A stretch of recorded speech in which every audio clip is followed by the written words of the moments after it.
Hey everyone, how are you all doing? Today I'm going to be taking a look at my custom McFarlane Toys The Batman, or Vengeance, but this will not contain any spoilers for the movie. I'm going to do my best not to say anything.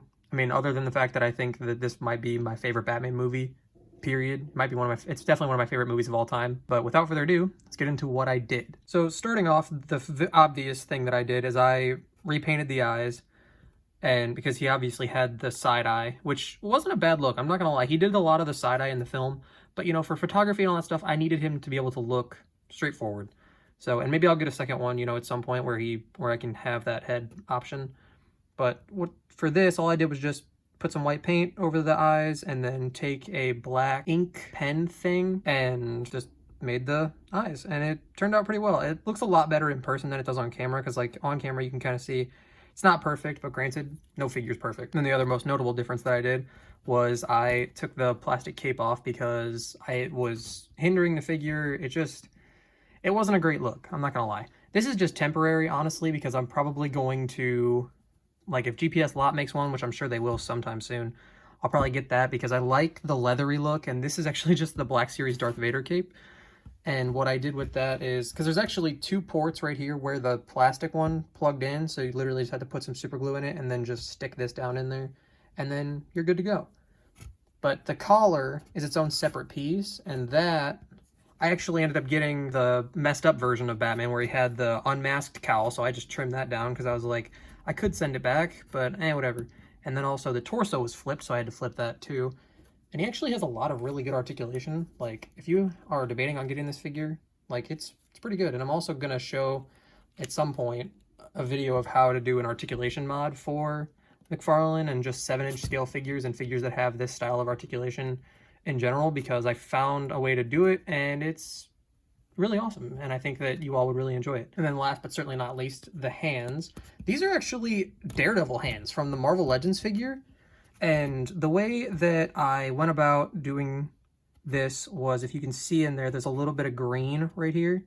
I took some of the green stuff from Amazon. I think if you literally just type in green stuff like sculpting putty, it's really good stuff. I've made a lot of customs with it in terms of like sculpting details and whatnot, resculpting things and then all that stuff. But it's good for a lot of different projects of sculpting, like vests and just sculpting beards and all that stuff for different figures and whatnot. And it also works for plugging the holes of the McFarlane figures, since they have those really big ball joints. And with taking those out completely, as well as the hands, you can't plug in a Marvel Legends hand because they're the tiny pegs.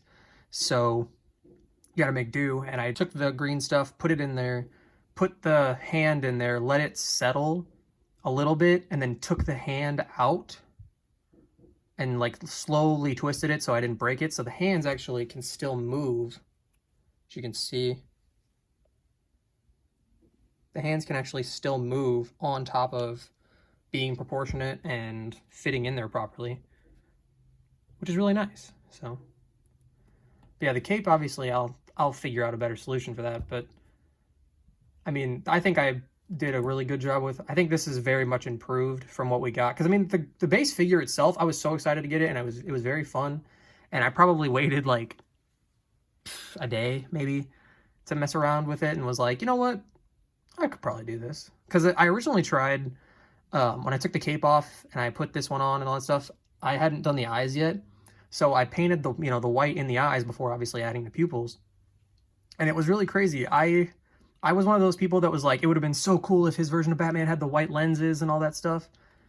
And I got it painted and all that stuff, and I'm like, actually, I kind of prefer his eyes. Like, it's so crazy, because obviously this is what the normal Batman, in the comics and stuff looks like, which also, yes, this is definitely a teaser for the next review because I got this. Also, to improve this, I painted the strap on his leg because for some reason it just was not painted. They've kind of forgot a lot of detail with this figure.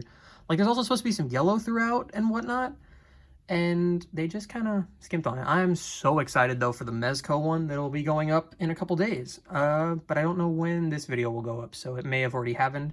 And if it did, I hope, that I managed to get one and that you all managed to get one, because that figure looks really good, and I hope that it's Hope that it is, because I'm gonna get that, I'm gonna get the Mafex, you know, all that stuff, because that's just, this suit and his version of Batman in the film is just so freaking good. And if you have not seen it yet, I highly recommend it.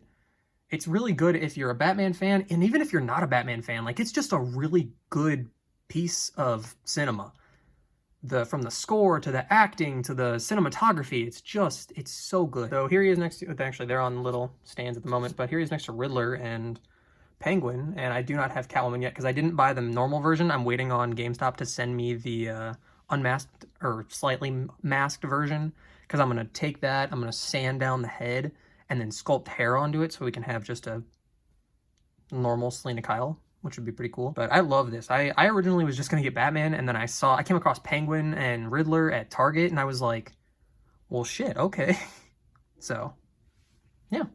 It's going to do it for me, and I will catch you all in the next one. See ya.